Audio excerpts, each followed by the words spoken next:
14वें श्लोक के अवतरण का शुरू होता है। उपाधिभूत पाणिपादादि इंद्रियाध्यारोपणात् जेयस तद्वत्ता आशंका माभूत इत्यम अर्थः श्लोकारंभः। भाष्यकार कहते हैं अवतरणिका में कि उपाधिभूता हाथ पैर आदि जो वर्णन किया गया, इन इंद्रियादियों का अध्यारोप के कारण से ऐसा न हो कि मन में आशंका हो जाए क्या ब्रह्म वास्तव में हाथ पैर वाला है। ज्ञेयस्य तद्वत्ता सेंद्रिय पदार्थ है क्या, ऐसी आशंका न होवे मा भूत इत्यम अर्थः श्लोकारंभ। इसके लिए यह श्लोक आरंभ किया गया है। संक्रांति अवतरणिका में कहते हैं अनुतर्री क्षेत्रज्ञ से ही ईश्वरोत्तम प्राप्त। आपके अनुसार तो फिर क्षेत्रज्ञ ही ईश्वर हो जाएगा। यदि चेत कहते हैं इसलिए तो सारा गीता आरंभ हुआ है। इसे कौन सा दोष है। तदर्थमेव खलो गीता शास्त्र आरंभ। इस प्रयोजन से ही पूरा गीता शास्त्र आरंभ हुआ है। इसलिए दूषण नहीं, ये तो हमारे लिए भूषण है। यदि आपको समझ में आ गया क्षेत्र की ईश्वर है तो मैंने आपने गीता समझ गए, ये समझो, कोई गलत नहीं हुआ है। आप सोच रहे कैसे हो गया है, सही हुआ है। यस बात जिसलिए शुरू में इस अध्याय में क्या कहा गया था, क्षेत्रज्ञापि माम विद्धि इति बोधयति, यही बोध कराना इष्ट था। क्षेत्र लक्षण संपत्ति में प्रतिपादित, इसलिए क्षेत्र ईश्वर है, अतः क्षेत्र को सम्यक समझना पड़ेगा। क्षेत्र क्या है, क्या एक क्षेत्र के अपने व्यष्टि शरीर को ही अपना क्षेत्र मान लें या समष्टि शरीर को माना जाए। कौन सा क्षेत्र ईश्वर है। यदि व्यष्टि को लोगे फिर एक व्यष्टि शरीर यदि क्षेत्र है और उसका क्षेत्रज्ञ मात्र ईश्वर है तो दूसरा व्यष्टि शरीर का क्या होगा। वो क्षेत्रज्ञ क्या ईश्वर नहीं है। इसलिए व्यष्टि समष्टि भेद से जो क्षेत्र है उस क्षेत्र को लेकर विचार करना जरूरी है। क्या समष्टि क्षेत्र को ही क्षेत्र मान करके उस क्षेत्र को ईश्वर कहना उचित है या व्यष्टि को। अतएव इसी बात को क्षेत्र लक्षण संपत्ति को ही स्पष्ट प्रतिपादन करने के लिए आगे संक्रांति के अनुसार 4 श्लोकों में यही बात कहेंगे। संक्रांति कहते हैं चतुर्वीर श्लोक ही 4 श्लोकों से कहा जाएगा। सर्वेन्द्रिय गुणाभासम सर्वेन्द्रिय विवर्जितम असक्तं सर्वभृच्चैव निर्गुणं गुणभोक्तृ च सर्वेन्द्रिय गुणाभासं सर्वेन्द्रिय विवर्जितं असक्तं सर्वभृच्चैव निर्गुणं गुणभोक्तृ च सर्वेन्द्रिय गुणाभासम। सभी इंद्रिया क्षेत्रादि बुद्धि इंद्रिय कर्मेंद्रिय अंतःकरण ये सारी चीज को इन सब का ज्ञेयों का जो अधिपति है समान है वो। अतः इन सब का जो प्रकाशक है आभासते अनेनेति आभास, जिसके द्वारा सकल इंद्रिय सकल गुणों का आभास प्रकाशन किया जाता है। सर्वेंद्रिय विवर्जितम, ऐसे कैसे कर रहा है वो, इनसे संबद्ध होकर के कर रहा है क्या, कहते नहीं। सर्वेंद्रिय रहित होते हुए सर्वेंद्रिय गुणों का आभासक है। इंद्रियादि रहित होते हुए भी इंद्रियादि का अवभासक होता है, बिना संबंध का ही प्रकाशन करने वाला। कि किसी प्रकार का भी संबंध मानोगे तो एक संबंधिगत गुण दोष दूसरे संबंधी में आ ही जाएगा। अजय संबंध तो माना नहीं जा सकता है। क्षेत्रगत गुण दोष क्षेत्रज्ञ में आ जाएगा। अतएव कहते सर्वेन्द्रिय विवर्जितम एवमेव असक्तम अपि सत् सर्वभृच्चैव, बिना किसी के पास किसी के साथ किसी प्रकार के संग का रहते हुए सबको धारण भी किया हुआ है।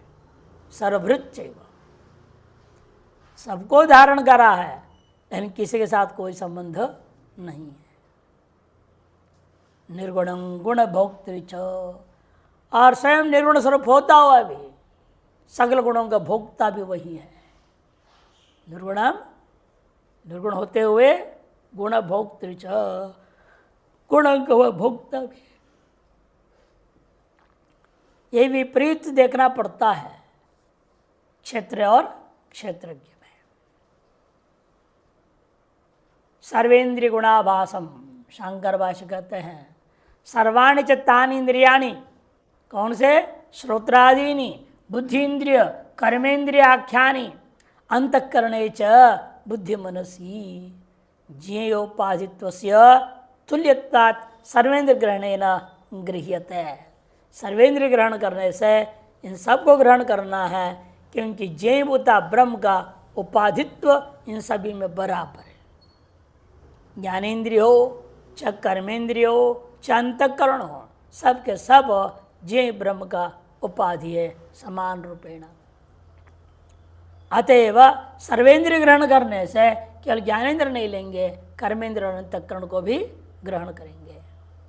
अपिच अंतःकरणोपाधि द्वारेण श्रोत्रादि नाम अपनी उपाधित्वम, इतना ही नहीं, वास्तविकता तो यही है, अंतःकरण रूपी उपाधि के माध्यम से ही श्रोत्रादि भी इस आत्मा का उपाधि हो जाते हैं। साक्षात जो है श्रोत्रादि आत्मा का उपाधि नहीं है। ज्ञानेन्द्रिय कर्मेंद्रिय हो साक्षात उपाधि नहीं है, साक्षात उपाधि तो अंतःकरण ही है। इसलिए कहते हैं अंतःकरणोपाधि द्वारेण श्रोत्रादि नाम उपाधित्वम इत्यतो अंतःकरण बहिष्करण उपाधि भूत ही। इसलिए अंतःकरण और बहिष्करण साक्षात परंपरा जो उपाधि भूत है, ऐसे सर्वेंद्रिय गुण ही अध्यवसाय संकल्प श्रवण वचन आदि भी। सर्वेंद्रियों का गुण क्या है? सर्वेंद्रियों के जो कार्य है उसको गुण शब्द से कहा गया। इंद्रियों का कार्य क्या है? बुद्धि का कार्य है अध्यवसाय, मन का कार्य है संकल्प, श्रोतेंद्र कार्य है श्रवण, चक्षु का कार्य है रूप दर्शन इत्यादि तत्त कार्यों को यहाँ गुण शब्द से कह दिया। सर्वेन्द्रिय गुणैर मन अध्यवसाय संकल्प श्रवण वचनादिवीर अवभासते सर्वेन्द्रिय गुणाभासम। इनके माध्यम से ही हम उस चैतन्य को अनुभव करते हैं, क्योंकि इन सभी का जड़ का प्रकाशक रूपेण और इनके द्वारा अपने प्रकाश से जगत को प्रकाशन कर रहा है। अतएव इन्हीं के द्वारा हम उस आत्मा का अनुभव करते हैं। इसे सर्वेन्द्रिय गुणाभासम सर्वेन्द्रिय व्यापारैर व्यापृतम इव, स्पष्ट कर दे भाष्यकार, सर्व इंद्रियों के व्यापार के द्वारा मानो व्यापार करने वाले के समान वो आत्मा हो जाता है। व्यापार वाला कोई ना कोई होगा ना, कौन है वो व्यापार वाला? वो आत्मा ही है। कहते व्यापृतम इव, लेकिन वास्तव में व्यापार वाला नहीं हो जाता, व्यापार वाले के समान होता है। साक्षात संबंध ना होने से, परंपरा भी संबंध ना होने से आध्यात्मिक संबंध मात्र से व्यवहार हो जाता है। ये व्यापार करता है, आत्मा ने सब किया। इसलिए श्रुति ने क्या कहा है? ध्यायतीव लीलायतीव, ध्यायतीव लीलायती श्रुत है। कस्मात् कारणात् न व्यापृतम एव इति गृह्यते इत्यतः। क्या कारण है कि आप सीधे आत्मा को व्यापार करने वाला, व्यवहार करने वाला साक्षात है, संबद्ध है, ऐसे क्यों नहीं मानते? इत्यतः तब कहा सर्वेन्द्रिय विवर्जितम। वास्तव में किसी भी कर्ण, किसी भी साधन, किसी भी उपाधि से उसका कोई संबंध नहीं है। सर्व कर्ण रहितम, सगल कर्णों से वो रहित है। अतो न कर्ण व्यापारे व्यापृतम, इसलिए कर्ण के व्यापारों के द्वारा वो आत्मा व्यापारी नहीं हो जाता, व्यापृत नहीं हो जाता, व्यापार वाला नहीं हो जाता। यस्तोयम मंत्र, फिर ये क्यों कहा? अपानिपादो जवनो गृहीता पश्यत्य चक्षु सशृणोत्य कर्ण। व्यापार वाला बता रहा है, बिना हाथ पैर का भी दौड़ता है, पकड़ता है, व्यापार करता है। इंद्रिय रहित होते हुए भी व्यापारवान है वो, इसे मालूम हो रहा है।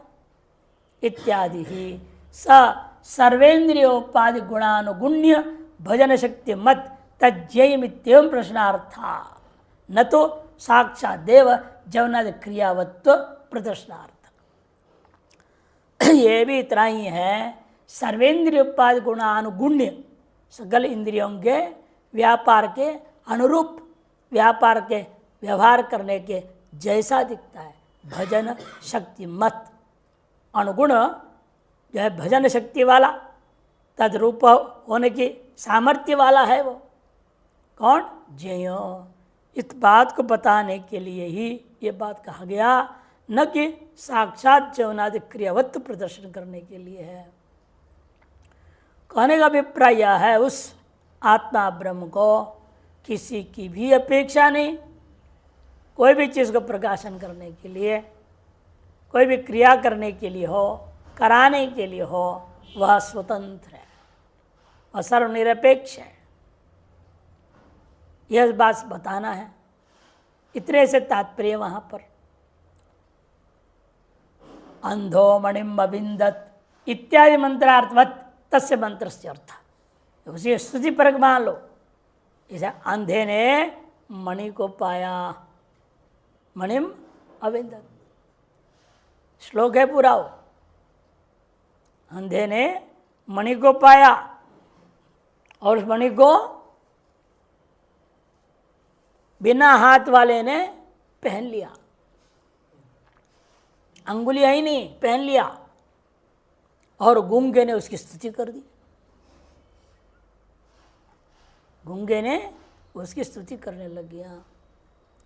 इत्यादि जैसे एक अर्थवाद है, सर ये भी अर्थवाद वाक्य समझो। यानी कि वास्तव बिना हाथ का वो पकड़ लेता है, बिना पैर का दौड़ लेता है, बिना कान का सुन लेता है, बिना आंख का देख लेता है, और देखना क्रिया करने वाला है क्या वो? वह कहना यह इष्ट नहीं है। अंधो मणिम अविंदत इत्यादि के मंत्र के समान यह भी अर्थवाद मात्र ही है, अर्थ मंत्रार्थ के समान। तस्य मंत्र से, उस मंत्र के अर्थ को समझो। यस्मात् सर्वकर्ण वर्जितम, इसलिए यहाँ पर भगवान ने कहा सर्वकर्ण वर्जितम, कहना पड़ा सर्वकर्ण वर्जितम। जेयम, जिसलिए ऐसा है, जय ब्रह्म, तस्मात् इसी कारण से असक्तम सर्व संश्लेष वर्जितम, इसे वह सब प्रकार के संबंध से रहित है। आध्यात्मिक संबंध भी जगत व्यवहार को निभाने के लिए कहा जाता है, वास्तव में आध्यात्मिक संबंध भी नहीं है। संयोग समवाय आदि वृत्ति नियामक संबंध हो, विशेष विशेष भाव आदि अवृत्ति नियामक संबंध हो, नियत संबंध हो, अनियत संबंध हो, किसी प्रकार का भी कोई भी संबंध है ही नहीं, असक्तम। इसलिए यद्यपि एवं तथापि, यद्यपि वह किसी प्रकार के भी संबंध से रहित है, फिर भी सर्वभृत्यैव, फिर भी वह सर्वभृत है।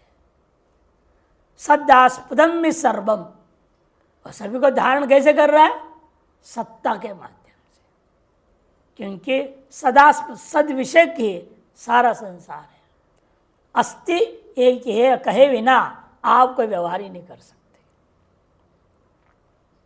नास्ति के साथ व्यवहार होगा क्या? देवत्व तो नास्ति तम आनय, ऐसे कोई कहेगा अरे देवत्व है ही नहीं, उसको पकड़ के ला। अरे जो है ही नहीं, पकड़ के कहाँ से लाएंगे? इस तरह से यहाँ पर भी कह रहे, देखो कि अस्ति इस विषय आस्पद होकर के ही, विषय होकर के ही सर्वम भवति, सर्वत्र सद्बुद्धि अनुगमात, कि सभी में सद्बुद्धि का अनुगम है। अतः सत्ता एवं स्फूर्ति इन दो के माध्यम से ही वह सर्वत्र व्याप्त हुआ आत्मा होने के कारण सभी को तद्वारा धारण किया हुआ है। नहीं मृगतृष्टिका आदियोपि निरास्पदा भवंती, आप मृगतृष्टिका आदि की बातें करते हैं, रज्जु सर्प की बातें करते हैं, वे भी वास्तव में निरास्पद नहीं हो सकते हैं। उसका भी कोई न कोई अधिष्ठान है। मृगतृष्टिका का अधिष्ठान कौन है? मरुमरीचि। मरुभूमि में जो मरीचि है, किरण है, वो उसका जो प्रतिबिंब हो रहा है वो है। सर्प का अधिष्ठान कौन है? रस्सी है। रजत का अधिष्ठान सीप है। इस तरह निरधिष्ठान भ्रांति तो हो ही नहीं सकती। जो भी भ्रांति है वह साधिष्ठानीय होता है, निरास्पदा नहीं भवंती, अतः सर्वभृत सर्वम बिभर्ति सी। इसलिए कहा गया सत और स्फूर्ति, सत्स्फूर्ति के माध्यम से यह ब्रह्म सबको धारण किया हुआ है, कह दिया। स्यादिदंचन्यत, और यह भी एक और बात है, सुनो भाई। जियस्य सत्वादिगमद्वारम निर्गुणम सत्वरजस्तमांसी गुणा तैर्वर्जितम। जे के सत्व और स्फूर्ति चैतन्यता के अधिगम के जो द्वार हम मान रहे हैं, कौन? त्रिगुण माया, इन वह भी वास्तव में वहां है ही नहीं। निर्गुणम, क्योंकि सत्व तमासी गुण है, तैर्वर्जितम तज्जयम ब्रह्म। यद्यपि वह जय ब्रह्म सत्व तमादि गुण जिनके माध्यम से, जिनके वजह से, इन उपाधियों की वजह से आत्मा की सत्ता, आत्मा की चेतनता, स्वप्रकाशता, स्वयं ज्योतिष हम अनुभव करते हैं, लेकिन वास्तविक गुण भी वहाँ नहीं है। तथापि यद्यपि वहाँ नहीं है, तथापि गुण भोक्तृच, फिर भी गुणों का भोक्ता है। गुणानाम सत्वरजस्तमसाम शब्दादि द्वारेण, सत्वतम गुणों का शब्दादि के द्वारा सुख दुख मोहाकार परिणता नाम, सुख दुख मोहाद्याकार जो परिणत जो शब्दादि द्वारा जो सत्वरजतमादि गुण है, उनका वह भोक्ता है। उपलब्धि, भोक्ता का मतलब यहाँ सुखी दुखी होता है ऐसा अर्थ नहीं लेना, इसलिए कह दिया वह उपलब्धा है, इन सब का प्रकाशक है, इन सब का वह प्रकाशक होता है, उपलब्धा है वो। तद्ययम इत्यर्थ, वह ब्रह्म का यह विशिष्ट स्वरूप है। संक्रांति टीकाकार कहते सर्वेंद्रियति, चतुर्वी श्लोक, 4 श्लोकों के द्वारा समझाया जा रहा है। स्व स्व विषयान शब्दादीन इंदयंती बोधयंती इति इंद्रियाणि इंद्रिय दीप्तौ। स्व स्व विषयों को, स्व स्व विषय कौन है? शब्दादि विषयों को, स्व स्व विषय शब्दादि विषयों को क्या कर रहे हैं? ये शब्दादि विषयों को बोध कराते हैं। अतीन्द्रियाणि सर्वाणि, बोध कराते हुए भी वो हमें बोध कराने वाले ये जो इंद्रियां हैं वे हमें दिखाई नहीं देते, वे ग्रहण नहीं होते, हम अनुमान मात्र करते हैं। हम क्या कर रहे हैं? अनुमान मात्र करते हैं। आपके कान ठीक है, ये कैसे निश्चय होगा? हमने कान के श्रोत इंद्र को देखा है क्या ठीक ठाक है या नहीं है? नहीं है, लेकिन आपने अनुमान कर लिया, जिसलिए मेरे को निर्बाध सही ढंग से सब सुनाई दे रहा है, इसलिए मेरे आंखें ठीक है। और चश्मा निकाल देते हैं तो आप कहेंगे मेरे आंख ठीक नहीं है। क्यों ठीक नहीं दिखाई दे रहा है? आप अनुमान कर रहे हैं। हमने कई बार बोला है, चश्मे के दुकान में जाओ, वो डॉक्टर बैठा रहता है, वह कंप्यूटर के सामने बिठाया देगा, कंप्यूटर नाप बता देता है इसका इतने इतने दृष्टि गड़बड़ी है। संतुष्ट हो जाएंगे? वो नहीं होते। फिर आपको कहेंगे ओ जो टंगा एक उसको पढ़ो। अब कंप्यूटर का फेल कर सकते हो, बस अब याद कर लो, कंठस्थ कर लो पहले कौन सा पहले दूसरे सारे क्रम में है, ऊपर से क्या है। आप कुछ नहीं दिख रहा है तो बड़ बोलते जाओ, डॉक्टर कहेंगे तो आपकी आंख बिल्कुल ठीक है, मेरे कंप्यूटर खराब है बोलेगा। हमने एक बार एक डॉक्टर से तो ऐसे किया, उनका नाम डॉक्टर दरबारी था, पीके दरबारी। मैंने कहा तो बढ़िया है, नाम है दरबारी है, इनके दरबार में घुसते हैं और तमाशा देखते हैं। मैं बाहर बैठे किसी और मरीज को देख रहा था, मैंने बाहर बैठे उसको देख लिया, 5-6 बार पढ़ लिया उसको, पढ़ के पूरा कंठस्थ हो गया मेरे को। अभी मैं जाके बैठा, कंप्यूटर के सामने से बिठाई, अरे ये आंख बिल्कुल ख़राब है, ये आंख में नंबर है, सब लिख दिया उसने। मैंने कहा उसको देखिए, उसने लगाई उसी हिसाब से, नंबर के हिसाब से लगाया उन्हें कांच। मैंने कहा क्या लगा दिया आपने, इसे कुछ ठीक से नहीं दिख रहा, हटाओ इसको। तो हटा दिया, आप पूरा पढ़ लिया, दिखता कुछ नहीं था दिख रहा है कुछ नहीं मुझे, लेकिन मैंने कंठस्थ कर ली थी, पूरा पढ़ लिया। अरे कहता है अरे कैसे हुआ स्वामी जी, कैसे होगा, आप तो पूरा पढ़ रहे हो, आप बिना बिना कोई कांच के, और कंप्यूटर तो बता रहे हो आपके तो +1.25 है। मैंने नहीं है, आपके कंप्यूटर खराब होगा। तो हो सकता है, वो कहता हो सकता है। मैं कहा दोबारा देख लो, दोबारा देखता, दोबारा वही दिखा रहा है वो। ये कैसे, वो बड़े असमंजस से पड़े, सारा थियरी बेकार हो गया, उसका सिद्धांत खराब हो गया। फिर मैंने कहा डॉक्टर साहब घबराओ मत, ठीक है, आप कंप्यूटर भी ठीक है, आप भी ठीक है, मेरा मन भी ठीक है।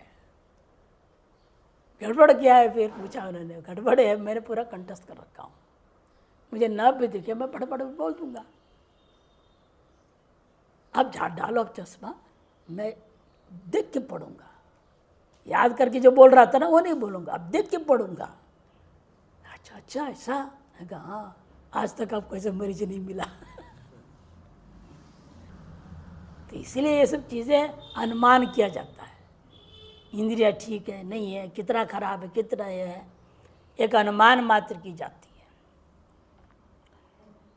इसलिए इनका कहना है कि देखो सर्वाणि श्रोत्र बोधयंती थी इंद्रियाणी, इसे इनका नाम इंद्रिय पड़ा। सर्वाणि श्रोत्रादीनि वागादीनि बाह्यांतर इंद्रिय मनश्चेति, श्रोत्रादि बाह्य इंद्रिय ज्ञान इंद्रिया ले लो, चाहे वागादि कर्मेंद्रिया ले लो, या भीतर का अंतर इंद्रियो मन बुद्धि आदि को ले लो। आत्मोपाधित्व विशेषात बुद्धिश्च अध्यवसाय लक्षण, आत्मा का उपाधित्व बराबर है, चाहे वो बुद्धि है चाहे मन है चाहे अन्य इंद्रिय कोई भी इंद्रिया ले लो। आत्मोपाधित्व जो है बराबर होने से, अविशेष में समान होने से, बुद्धिश्च अध्यवसाय लक्षण, बुद्धि जो निश्चयात्मिक वृत्ति है वह भी आत्मा का उपाधि है। एतेषाम इंद्रियाणाम गुणः स्पष्टत्व अस्पष्टत्व दुष्टत्व अदुष्टत्व आदि, देखो आ ही गया। इन इंद्रियों के जो गुण क्या है, स्पष्ट प्रतीत कराना या अस्पष्ट प्रतीत कराना, दोषयुक्त प्रतीत कराना या दोष रहित प्रतीत कराना इत्यादि। श्रवण स्पर्शन वचनादान संकल्प व्यवसायादयो अत्र भाष्यन्ति येन, जिनके द्वारा इन्हें श्रवण स्पर्शन वचन आदान संकल्प अध्यवसाय आदि सब के सब शरीर में रहते हुए जिसके द्वारा भाष्यन्ते एन तत् उस आत्मा का नाम सर्वेंद्रिय गुणाभासम, सर्वेंद्रिय गुणों का आभास प्रकाशन करने वाला। बुद्ध्यादय स्व अन्य प्राप्त प्रकाशा स्वतो जड़त्वात् तप्त अयपिंडवत्, अनुमान कर दिया है। बुद्धियादि कैसे हैं, स्व अन्य से प्राप्त प्रकाश के द्वारा सबका प्रकाशन करने वाले हैं। क्यों, स्वतः जड़ है वो। दृष्टांत तप्त अयपिंडवत्, तप्त लोहे के समान। तप्त लोहा कैसे जला देता है आपको, उसका स्वभाव तो है नहीं जलाने का, लेकिन दूसरे लकड़ियां जो जल रहा है उससे प्राप्त किया उसने उष्णता को, अपने व्याप्त कर लिया, और जो लोहे में व्याप्त जो उष्णता है वही आपको जलाता है। स्वयं में जलाने का सामर्थ्य उसमें नहीं है, दूसरे से प्राप्त उष्णता को लेकर के वह जलाता है।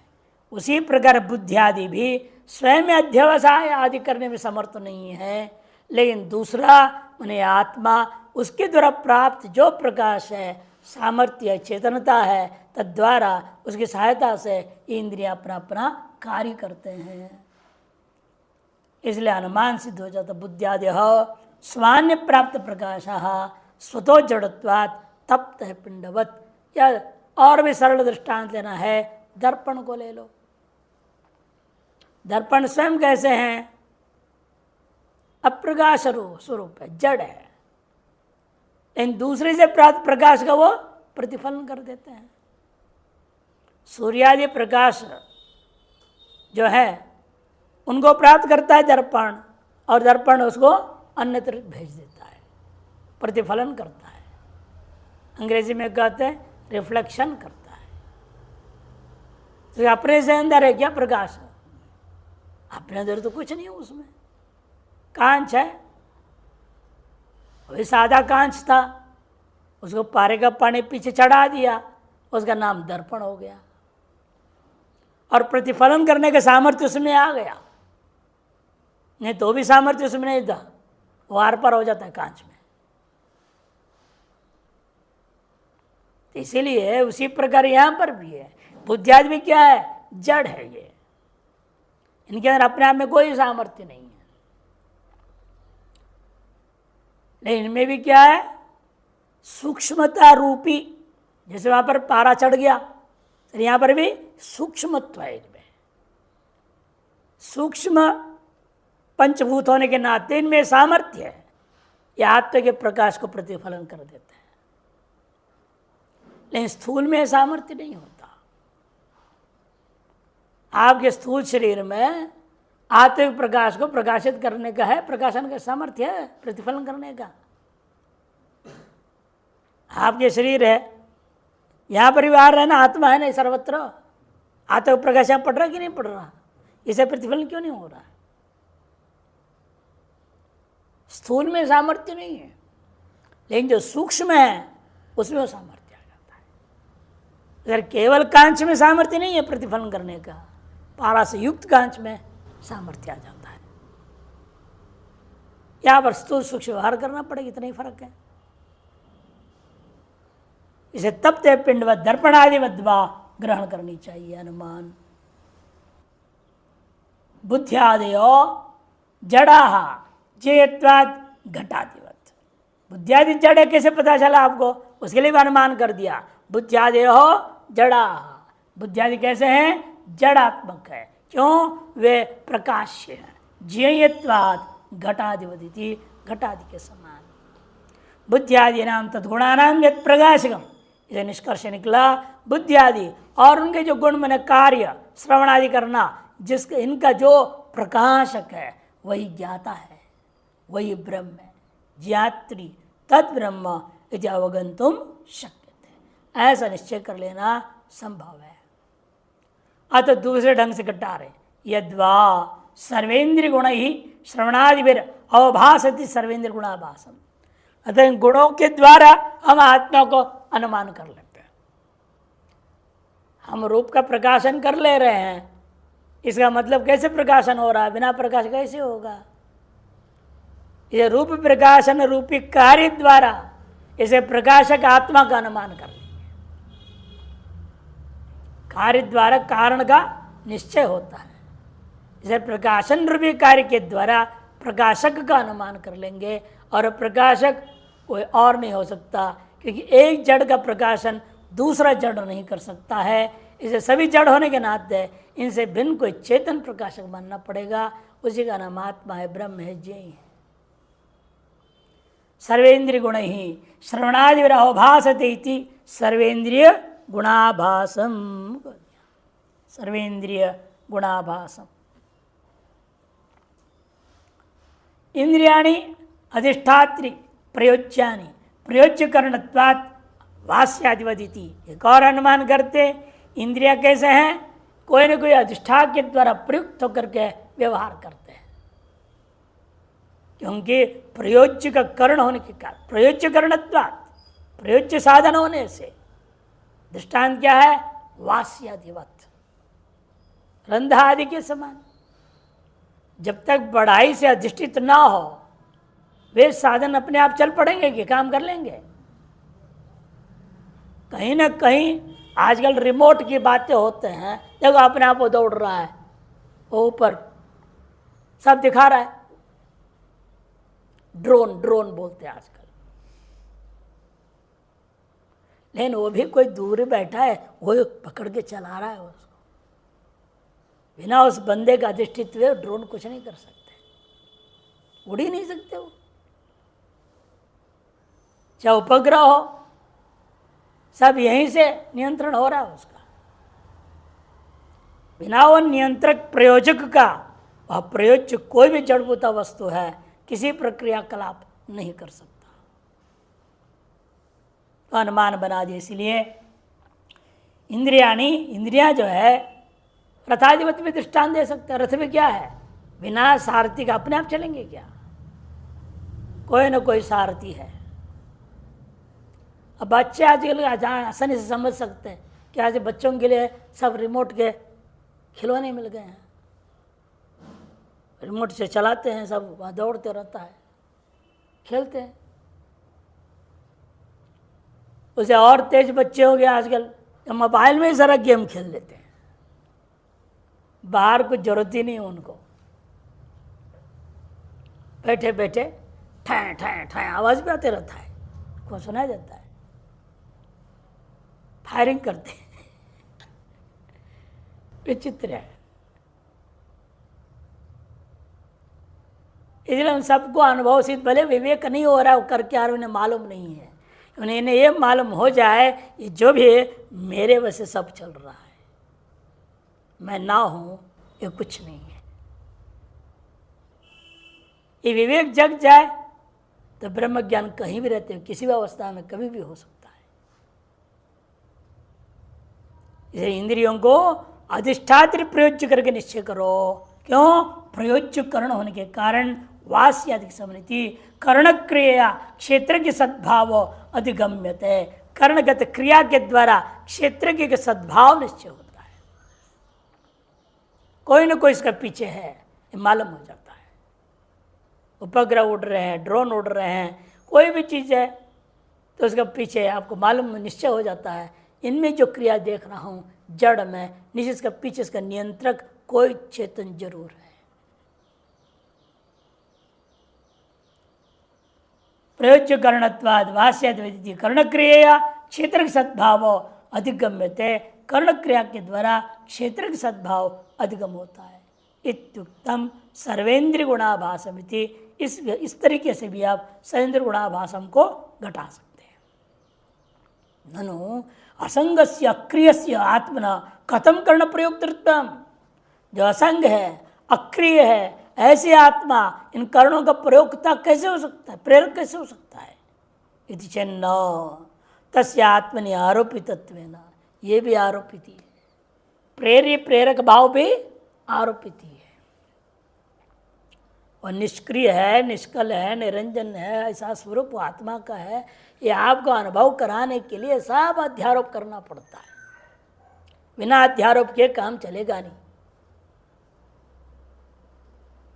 जैसे बच्चे को सुलाना है तो क्या करे, सोता नहीं है, शैतानी करता है, तो पीछे से कुछ आवाज़ करना पड़ता है, देखो देखो भूत आ रहा है, भूत आ रहा है। कहाँ भूत है? एक अध्यारोप कर दिया, बच्चे के दिमाग में भी आता है हाँ भूत है, चिंचिन कर रहा है, चिंचिन कर रहा है, बार बार इधर से पीछे से आवाज़ कर देंगे और सोचेगा वो वास्तव में आ गया। फिर आपने आशंका हुई, फिर उसे प्रयोग त्रिभाव कैसे आ जाएगा? ये शंका न तस्य आत्मनि आरोपितत्वेन, आरोप मात्र किया गया। जैसे भूत प्रेत आदि का आरोप करते, पुलिस का आरोप कर देते हैं, कुछ करते ना, डराते बच्चे को, बच्चा डर के एकदम आंख बंद कर सो जाता है। वो अध्यारोप किए बिना उसको नींद नहीं आएगी। या तो बुढ़िया कुछ कहानी सुनाने लगती है, जो कहानी कभी संभव ही नहीं, ऐसी ऐसी कहानी कल्पना करके सुना देते हैं। बच्चे के लिए रोचक रहता है, सुनते सुनते सो जाता है। सब अध्यारोप मात्र, कल्पना मात्र है। उसी पर यहां पर भी आत्मा में प्रयोक्तृत्व, प्रकाशकत्व आदि जितने भी बातें कही जा रही है वह अध्यारोप मात्र ही है, विरोध अनुपपत्ति है। इसे कहीं कोई विरोध ही नहीं है कि कल्पित वस्तु का अधिष्ठान के साथ संबंध न होने से कोई विरोध नहीं होता है।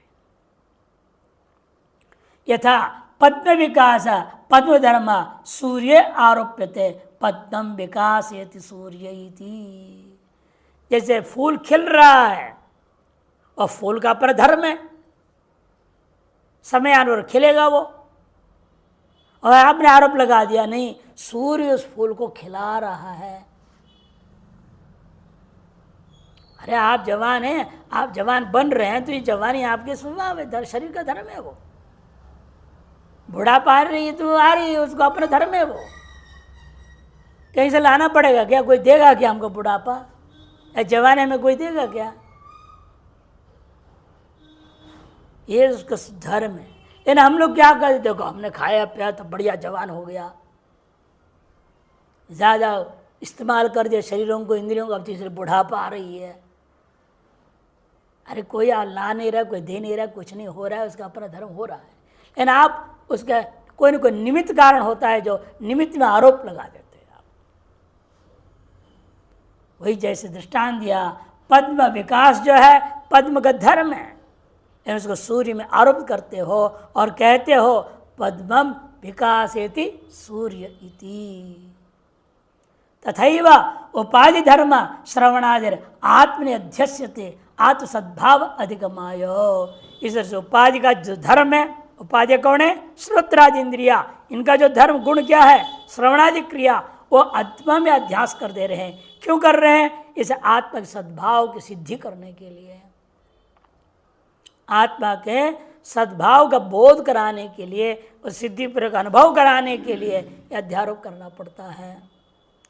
कई बार बताता हूँ, अध्यारोप कोई नया चीज़ नहीं है। वेदांत में अध्यारोप शब्द सुनते लोग घबरा जाते हैं, क्या है माया अध्यारोप सुनते, कई लोगों का दिमाग घूम जाता है। अरे कोई नई चीज़ नहीं है, ये अध्यारोप की प्रक्रिया अनादिकालीन प्रक्रिया है। और गणित में विशेष तौर पर हमेशा आप जो है लिखते हैं लेट इट बी एक्स, यह अध्यारोप ही तो है। और जवाब क्या है? गणित में एक दे दिया गया, आपको ये समाधान करो, इसका हल निकालो। अब हल क्या है? एक्स होवे कह दिया, और एक्स क्या है कुछ पता नहीं। फिर मैंने एक फॉर्मूला लगा लगा करके यदि आंसर 0 आ जाए तो आपका एक्स 0 हो गया कि नहीं हो गया? एक्स इक्वल टू 0 आएगा ना। इधर से यहाँ पर वेदांत में माया इज इक्वल टू 0, माया है ही नहीं कुछ। शुरू में हम कहे जगत क्यों दिख रहा है, कैसे हो रहा है, ये है वो है, और चलो माया मान लो उसको। माया क्या है? अब पूरे शास्त्र लगा देखा तो देखो माया है ही नहीं। शास्त्र में बस फॉर्मूला है, इसको लगाओ, अंदर नेति नेति नेह नानास्ति किंचन इत्यादि कह रहे हैं। इसे स्पष्ट है कुछ है ही नहीं। इसलिए सब अध्यारोप केवल आत्मा के अस्तित्व पूर्वक उसकी अनुभूति कराने के लिए ही किया गया है, वास्तव में ऐसा कुछ भी नहीं है। ये कहते